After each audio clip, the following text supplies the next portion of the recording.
Hazrat Anas bin Malik radiyallahu anhu states that Allah's Apostle sallallahu alaihi wasallam was riding a mount while Hazrat Muaz bin Jabal radiyallahu anhu was sitting behind him. The Prophet sallallahu alaihi wasallam said, "O Muaz," Hazrat Muaz radiyallahu anhu submitted, "I am present and ready to serve you, O Allah's Apostle sallallahu alaihi wasallam." He sallallahu alaihi wasallam again said, "O Muaz," Hazrat Muaz radiyallahu anhu submitted, "I am present and ready to serve you, O Allah's Apostle sallallahu alaihi wasallam." He sallallahu alaihi wasallam again said, "O Muaz," Hazrat Muaz radiyallahu anhu submitted, "I am present and ready to serve you, O Allah's Apostle sallallahu alaihi wasallam."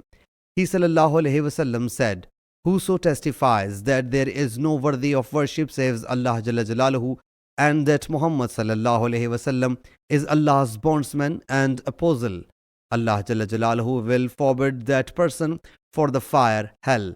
Hazrat Muaz radiyallahu anhu submitted, "O Allah's Apostle sallallahu alaihi wasallam, should not I convey the people this glad tidings?" He sallallahu alaihi wasallam said, "Then people will rely only on it." Hazrat Muaz radiyallahu anhu then near his death narrated this hadith so as to shun the sin. Sahih Muslim Hadees number 147.